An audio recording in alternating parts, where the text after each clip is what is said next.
Thom Hartmann here on the news. You need to know this. Republicans are already hatching their next plot to take our nation hostage. At his weekly press conference, John Boehner said the GOP will refuse to raise the debt ceiling in May unless the president agrees to more spending cuts. President Obama already authorized $1.5 trillion in cuts over the next decade as part of the fiscal cliff deal. In addition, the sequester amounts to an additional $1.2 trillion in cuts over that same period. That's not enough for Republicans. Last time the GOP played political games with our debt limit, economic growth slowed in our nation, and citizens and businesses alike faced increased borrowing costs, but the Speaker of the House doesn't seem to care. According to John Boehner, Republicans plan to wage economic terrorism again unless the president agrees to cut spending dollar for dollar with the debt ceiling increases. So unless President Obama is willing to further devastate our economy with Republican austerity, Speaker Boehner and House Republicans won't let him pay the bills that they have racked up. The debt ceiling does not authorize more spending. It only allows the president to pay for spending that the House has already approved. This is simply economic terrorism and no way to run a government. Call John Boehner's office and tell him to stop playing political games with our economy. In screwed news, Republican Congressman Steve Pearce wants to treat the unemployed like criminals.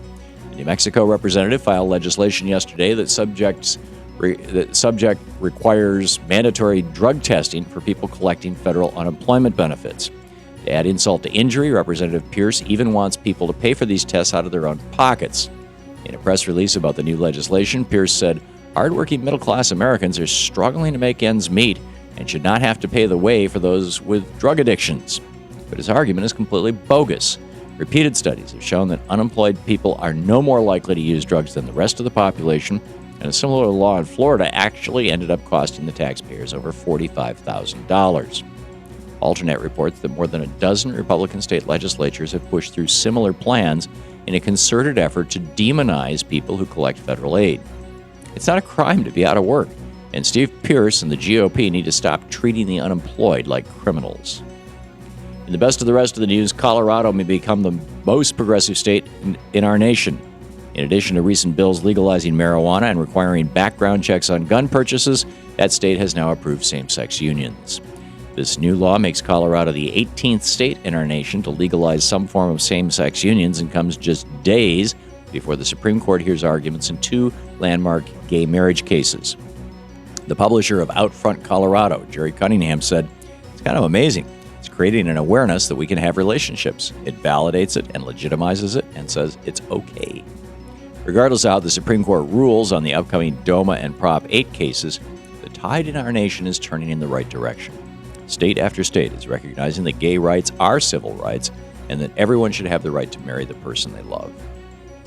Yesterday, the Senate Energy Committee voted in favor of President Obama's nomination for Interior Secretary. Turns out the easiest way to get a nomination approved is to abandon plans to protect the environment. Currently, the CEO of outdoor retailer REI, Sally Jewell, was approved to replace Ken Salazar in a 19-3 committee vote. If confirmed by the full Senate, she will oversee more than 1.5 billion acres of national parks, public lands, and offshore territories. However, the approval relied on current Interior Secretary Ken Salazar's agreement to revisit a decision to block the construction of a road through an Alaskan wildlife reserve. Alaska Senator Lisa Murkowski, the top Republican on the committee, threatened to hold up Jewell's nomination unless the Obama administration approved the construction. And for now, it appears Murkowski got her way. Jewell's nomination will go before the full Senate next month. Let's demand that Republicans approve her nomination without any more destructive environmental ultimatums. Mexico is breaking up monopolies. This morning, that nation's Congress approved a final bill which gives regulators the power to break up monopolies that hold more than 50% of the telecom market. Mexican Congressman Julio Cesar Moreno said, "In our country, there is just one territory, and it is not the territory or property of any one telephone company." The reform was introduced March 11th, and it will increase competition in the Mexican telecom industry. Currently, one company, Televisa, owned by telecom tycoon Carlos Slim, controls 60% of the broadcast market.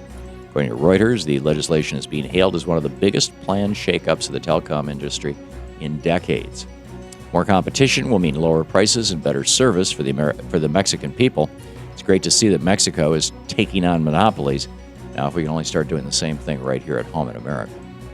And finally, the 2012 Republican primary was a circus of self-serving candidates. And while most of us knew from the beginning that Romney was the likely nominee, two contenders had other plans. Joshua Green of Businessweek reports that Newt Gingrich and Rick Santorum were planning to topple Romney with a so-called unity ticket that could have consolidated conservative support. Funnily enough, the two were unable to unify on a single ticket because they couldn't agree on which one would get to be president. Gingrich thought his win in the South Carolina primary gave him the right to be at the top of the ticket, but the Santorum team thought that it was only logical that Rick had won the right to go one-on-one with Romney. Who knows how that ticket could have changed the outcome of the 2012 race, but comedians everywhere are disappointed that the unity ticket never happened. And that's the way it is today, Friday, March 22nd, 2013. I'm Thom Hartmann on the news.